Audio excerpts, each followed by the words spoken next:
Al via Ioppolo Giancaxio gli screening gratuiti fatti alla popolazione. Attualmente è stato possibile, ha dichiarato il sindaco Angelo Portella, acquistarne solo 250. Poi successivamente si provvederà a prenderne altri e quindi a farli. Un appello del primo cittadino Portella alla sua gente a restare a casa, a rispettare le regole, al distanziamento sociale e a non uscire dalla propria abitazione se non proprio per motivi validi. Io devo intanto ringraziare tutti i medici che sono qua, che volontariamente si sono offerti e mi hanno anche consigliato tutto ciò che fare.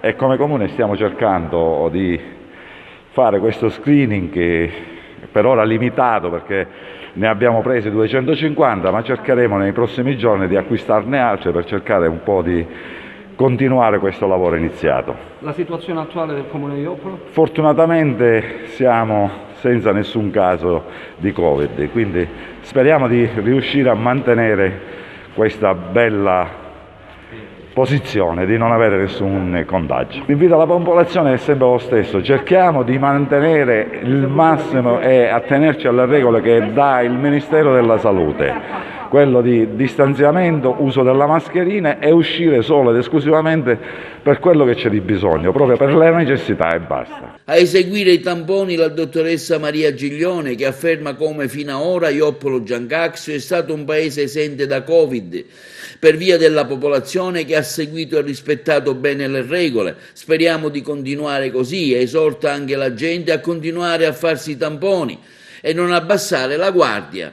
Allora, stiamo facendo un'azione di screening per la nostra piccola comunità che fino ad ora è stata esente dal contagio del Covid. Speriamo che questa situazione può continuare, anche perché c'è stata una ottimale responsabilizzazione da parte della popolazione, un'ottimale risposta ai comuni e alle comuni regole che sono state impartite: lavaggio delle mani, distanziamento sociale, igienizzazione, e quindi è una condizione che ci ha consentito al momento in una comunità piccola di rimanere esenti dal contagio. Speriamo che questa situazione possa continuare e oggi con questa attività di screening che stiamo facendo cerchiamo di fare anche il punto della situazione sulla condizione attuale, di sottoporsi allo screening volontario e di continuare a seguire le regole di distanziamento sociale, igienizzazione, evitare gli assembramenti e continuare in questo percorso che è stato molto virtuoso, almeno per la nostra piccola comunità.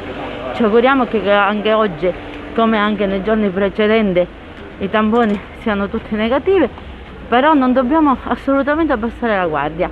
Il virus ce l'abbiamo dentro, ce l'abbiamo tra di noi, c'è la condizione particolare di una condizione di malattia in cui tante persone si ammalano contemporaneamente, quindi c'è la pressione sugli ospedali, sulle terapie intensive, ed è quello che si deve assolutamente evitare.